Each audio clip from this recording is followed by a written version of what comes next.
Hello, friends. Welcome into Bengals Breakdown. I am Tom Downey here with some news around the Bengals, an injury, but we'll begin with Joe Burrow, the franchise quarterback who appears likely to miss the preseason. Now, first off, Burrow was not placed on the PUP list for the Cincinnati Bengals. He's cleared. He's at camp. He's involved. Everything looks great on that front. However, the Bengals still might hold him out of the preseason altogether in order to avoid another injury and to play it safe after Burrow missed a decent part of last season after a very nasty injury down the stretch. This sourcing comes to us from, owner Mike Brown. Here's what Mike Brown had to say. Quote, "We probably aren't going to put him," meaning Burrow, "out there until we get to the season because we don't want to risk anything with him. But his effort rehabbing was A+.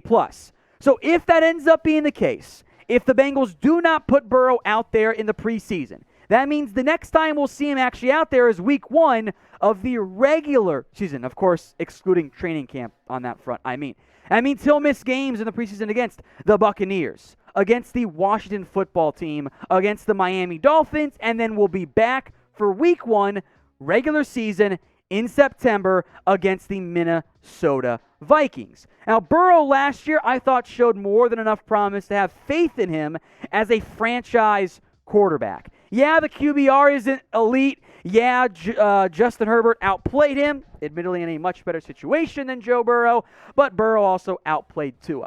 So what is your confidence level then in the designated Bengals franchise quarterback? Rate this for me on a scale of 1 to 10. 1 on the low end, 10 on the high end.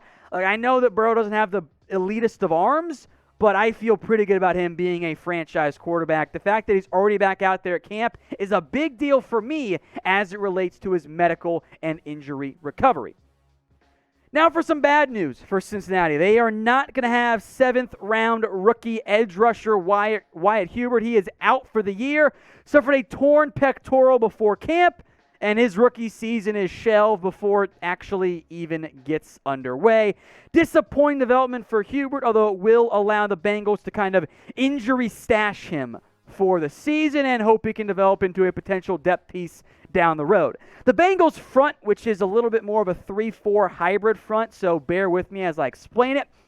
I'll group it like this. You've got your outside linebacker, kind of that designated pass rusher guy, Joseph Asai, and I'll throw in Darius Hodge, who's got his own legal issues, Wyatt Hubert out there as well, but it's almost really a couple interior guys in Larry Ojanobi, DJ Reader, Mike Daniels, Josh Tupoa, and Tyler Shelvin, the rookie from LSU, and then more of your edge players. Trey Hendrickson, the big-time pickup this season. They brought him over from the Saints as they lost Carl Lawson. Sam Hubbard just got the bag, a $10 million a year deal. They've also spent recent draft picks on Khalid Kareem and Cam Sample. Sample kind of fits more of that almost 5 technique type of defensive end. It's a bit more of a 3-4 base front. Of course, nickel's used more than anything. So even with Hubert's injury, the Bengals should be just fine up front.